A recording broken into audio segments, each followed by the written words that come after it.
Hello my YouTube friends. So in this video, I am going to talk about my lupus diagnosis, about my journey with lupus. I have really had a journey to health, and that I have, this is Paisley. Hello Paisley. She's deaf, by the way.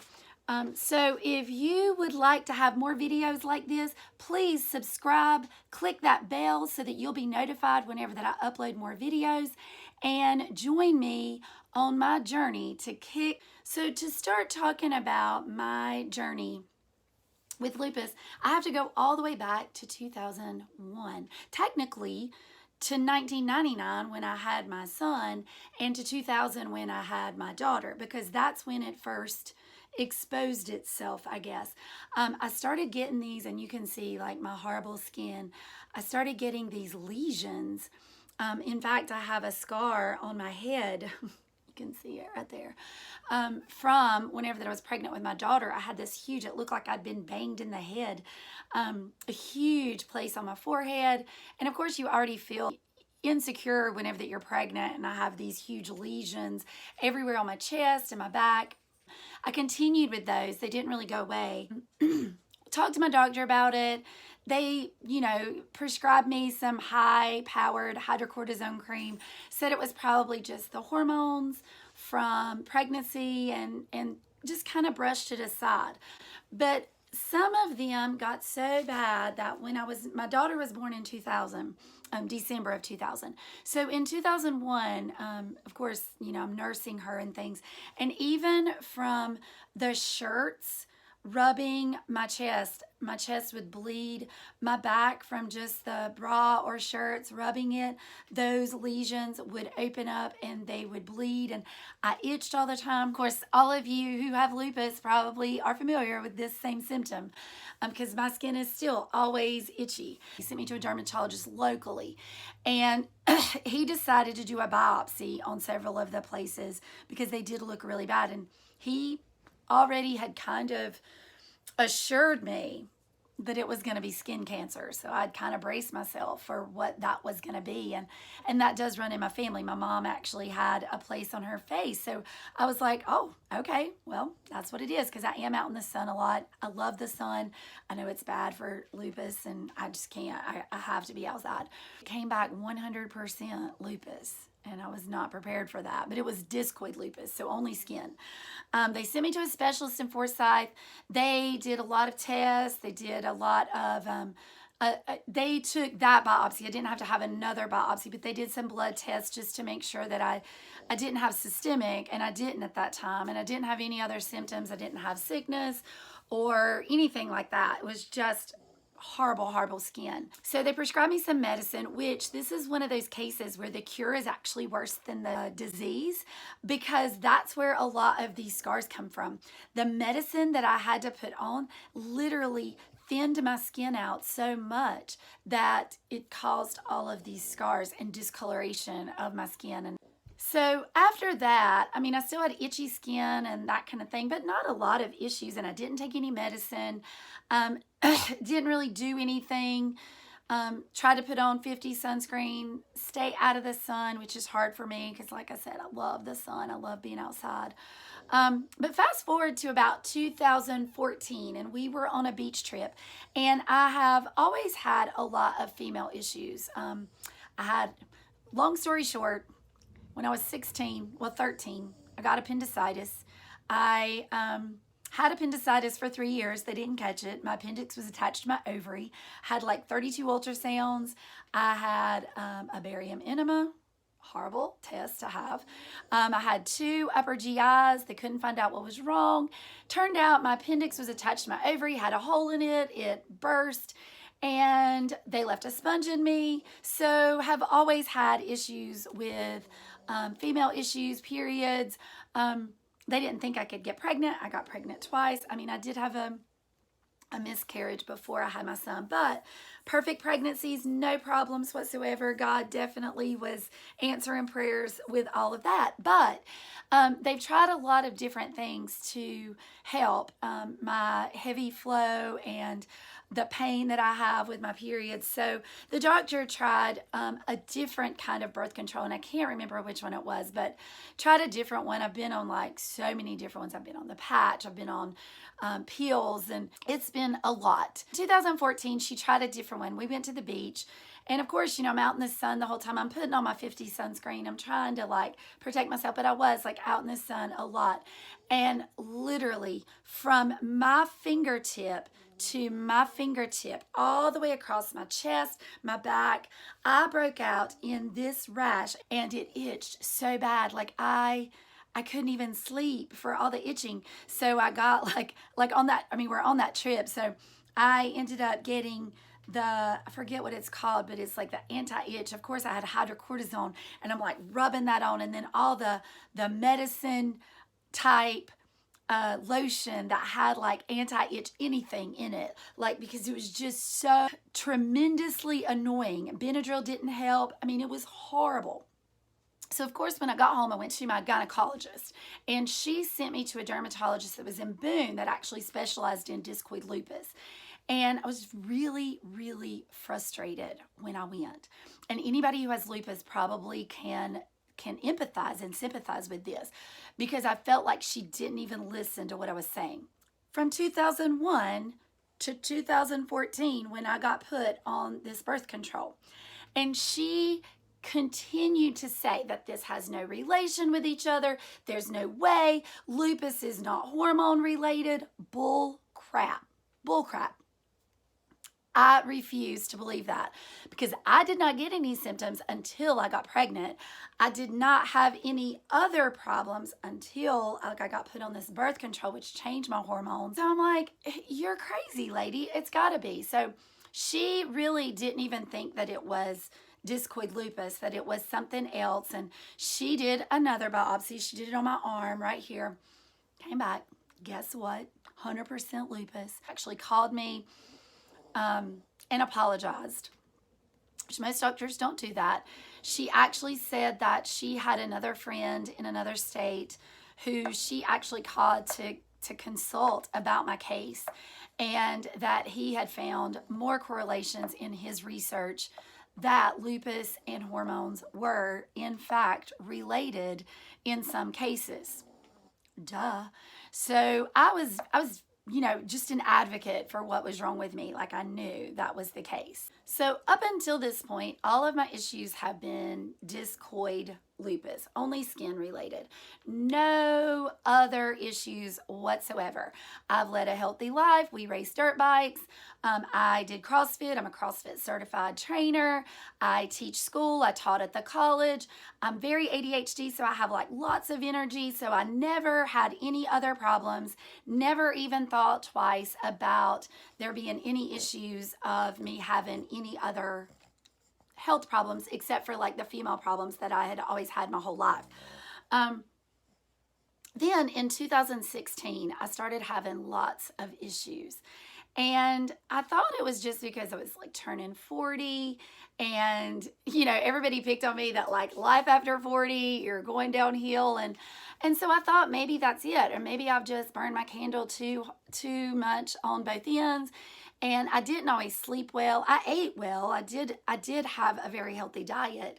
But, you know, I did live life 110 miles an hour. Super tired all the time. I could never get rested.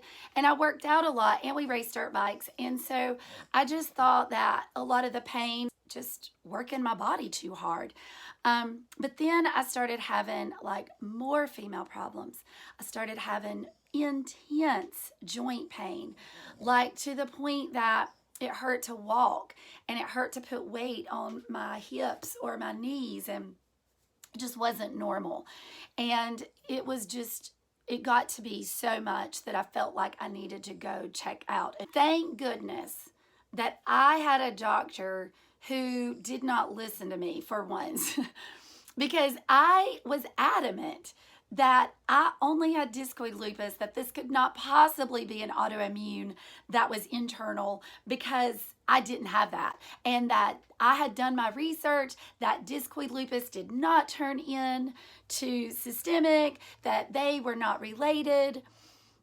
I just knew it all. I knew that I did not have this, and I was refusing to accept what he said. And he was very, he listened to me, and I loved him. He retired, so I don't have him as my doctor, but I love my new doctor as well. So I have been very fortunate, because I've watched a lot of lupus story videos where they were not fortunate, and they did not.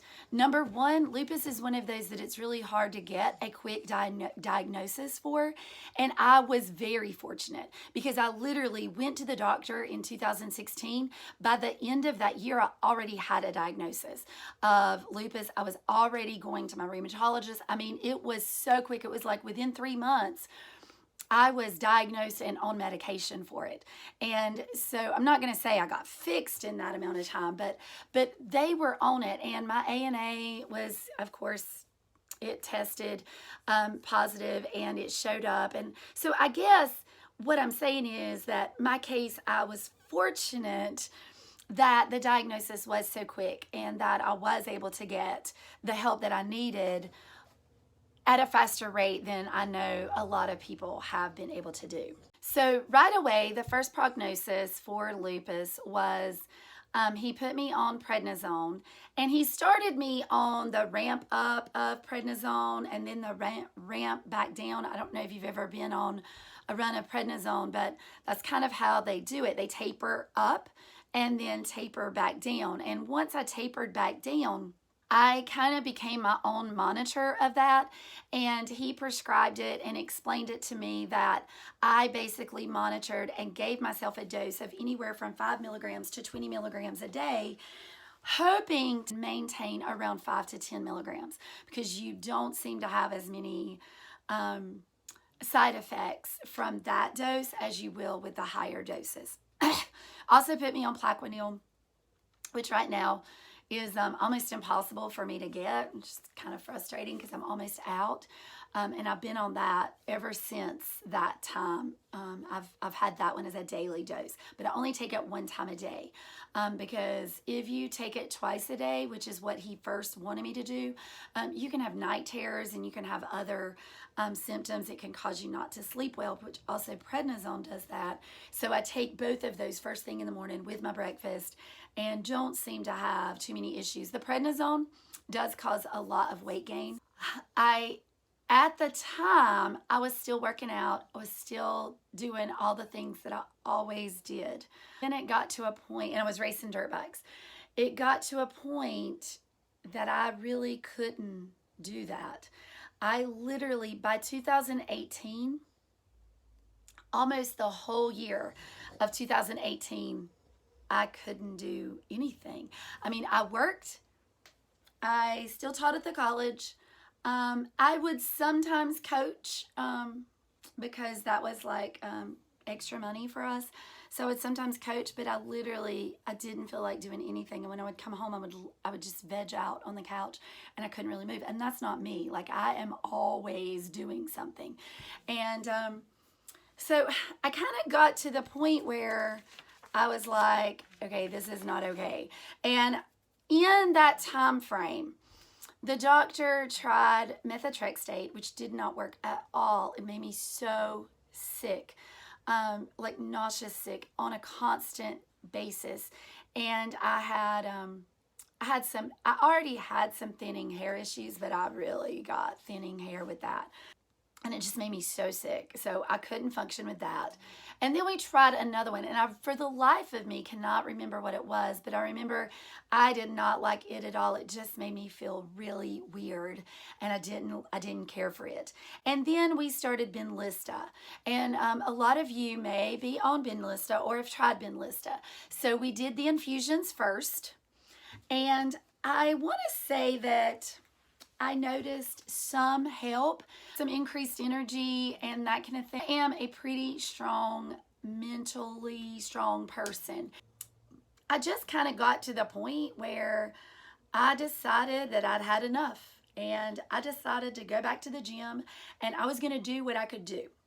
And if that was minimal amounts, it was minimal amounts. If I had to scale all the weights and scale all the movements, I would scale all the movements. And there were some days that I literally, it was all I could do to bring myself to the gym. And I may do very minimal things while I'm there, maybe even just stretching. But it was something, and mentally, that kind of helped me overcome more barriers. It wasn't easy. And at this time, I still wasn't racing because I was just like, I just didn't feel like that I could expend that energy to race. So in 2019, I decided, well, I started doing my research in 2018 about what I could do to change this. I was done with the medicine, not off the medicine, but I was just getting frustrated about being on a medicine all the time. I didn't feel like was really working. In 2019, I did get on the sub-Q, so it got sent to me. I didn't have to go to the office anymore, so I started that. I could give myself an injection once a week. Which I'm not good with that, but my sister-in-law lives right beside me, and she's a nurse, so a lot of times I would say, do you want to practice on me? Give me some injections. So that was the Benlysta. In 2019, first of the year, I decided to go on keto, not to lose weight, because I didn't really care. I mean, I'm kind of to the point, if I can be symptom free, I don't really care. I don't want to be heavy, but I also know that I'm a bigger girl and I'm on prednisone and it's just part of it.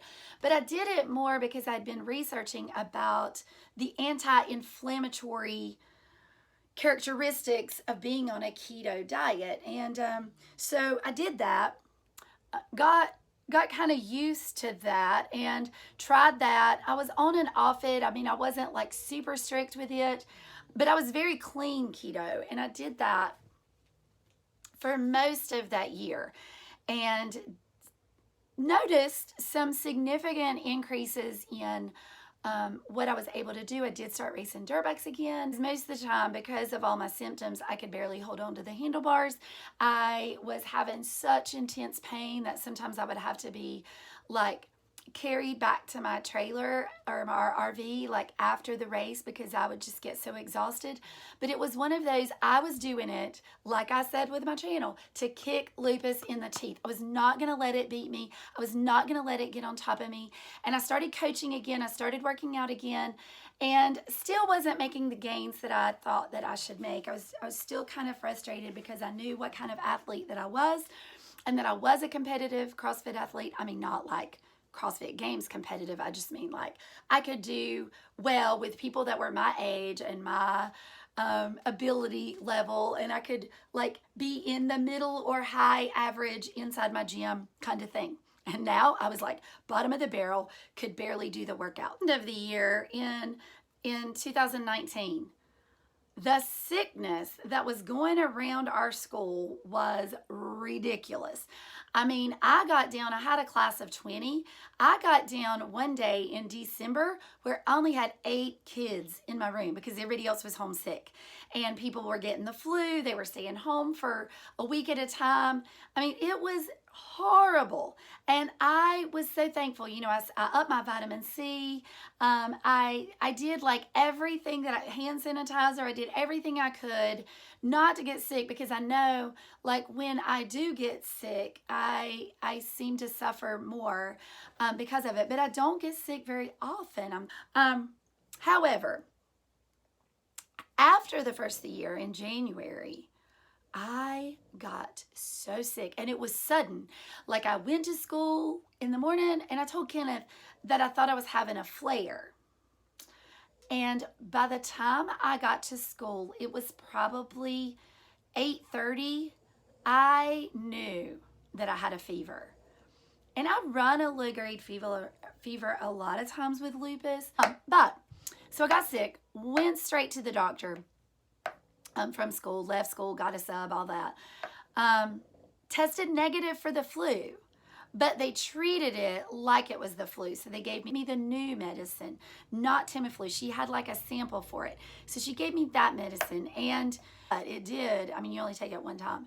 So it did I felt better, but she still kept me out of school until that Thursday. So that was on a Monday. She kept me out of school till Thursday. Friday, I went back to school. Over the weekend, I started getting sick again. I was like, what in the world? Like, this is crazy. And the first time that I went to the doctor, I had to see, we're in a small town, but in our doctor's office, there's like about 15 different doctors and PAs and that kind of thing. And so a lot of times if you call and you're sick, you may not get to see your regular doctor. You just see one of the PAs or one of the doctors. I got sick the second time and had to go back. So I got sick on Sunday, started running a fever again. So I'd already missed 4 days the week before. Started running a fever of about 102 on Sunday night. Called my principal, told him I was sick again, and I think he was like, what in the world? Called the doctor's office. First thing, was able to get an appointment with my regular doctor. While I'm in there, of course, he tests me again. Negative for the flu. Crazy. But he treats it like the flu again. This time he prescribes me Tamiflu since I'd already had the other medicine before. It only took about 3 days this time, and I was able to go back to school. I was out Monday, Tuesday, Wednesday, and then went back to school on Thursday. While I was in there with my regular doctor, and I was talking about the fact that I had had sickness twice in a week, and I thought it was like the fact that or twice in a 2-week period, and that I felt like because of the prednisone that my body just wasn't able to ever heal from things the right way, and that I really would love to do something to get off of that. And I asked him about the keto that I'd been doing, and he suggests an alternative doctor that's a holistic doctor. And he had a name, and he gave me the phone number. And I was so super excited because this is exactly what I had been talking about. Anyway, when Dr. Shatley gave me Dr. Johnny Gomes' name and number, I felt like it was godsend. So I called and actually was able to get an appointment with Dr. Gomes by the end of February. I mean, it was very, very quick. And of course, it is expensive. Insurance doesn't cover it. You have to cover it out of your own pocket. I don't want to get too much into that in this video because I want to do a whole nother video about my journey with my alternative doctor, because it is an amazing thing. And I am a different woman because of him. I have basically gotten my life back, and I am just incredibly grateful to not just Dr. Gomes for everything he's doing for me, but also to my regular doctor for suggesting, because you know, a lot of doctors are very selfish. They want to serve you only themselves, and they don't want you to seek alternative to their medicine. And so I was so thankful for all of the connections that were made, and for the ability that I was able to go and do this, and for my family for being so supportive of my journey to this. So check out my next video on my journey to health with my holistic doctor. And remember, Crystal Morgan Stevens, subscribe, like the video, comment below if you have lupus, if you've tried alternative medicines, or if you have any videos that you would like to see me do an update on, or a recipe that you'd like for me to try. Like, I'm always up for ideas. Like, subscribe, click that bell.